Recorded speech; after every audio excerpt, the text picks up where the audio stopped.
It's the second plenary after the inauguration of the 10th House of Representatives. The Green House started by considering motions critical to national development. Philip Agbese from Benue State says the way Nigerian youths leave the country in droves has become worrisome.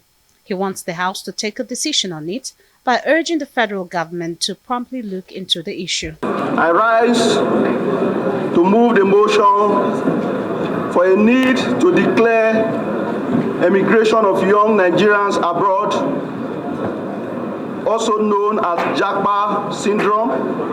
Japa is a Yoruba word for people who are running away from the country. Just introduce the subject matter so that we can get a seconder. Need to declare emigration of young Nigerians abroad, aka Japa syndrome, a national emergency. But the motion did not scale through, as some of his colleagues have different opinions.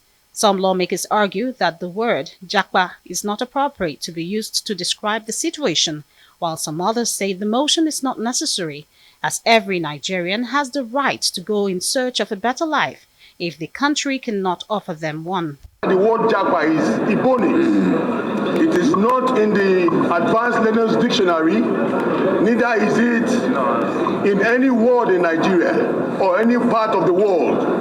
And most importantly, this is what you consider a street language, Ebonics. That is my prayer to this particular motion. Most members feel that there is a constitutional obligation that gives citizens freedom of movement and association to pursue anything that will enhance their lives.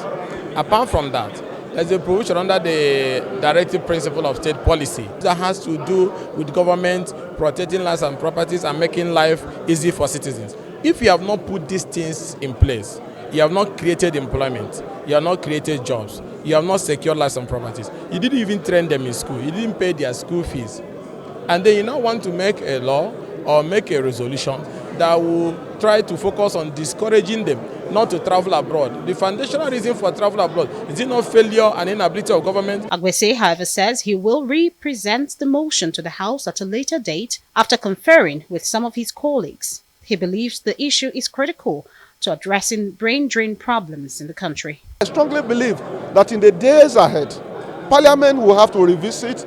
If we don't talk about it, one day we'll wake up, we'll discover that the best doctors are no longer in this country. We'll discover that the best nurses are no longer here. We'll discover that we no longer have people to build roads and bridges for us in this country.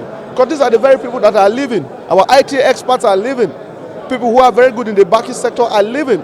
So there's something fundamentally wrong. And I believe that is what Parliament should be interested. We just have to find a way to address the government failures. Before we talk, how do you discourage a man who has not eaten his money from going abroad?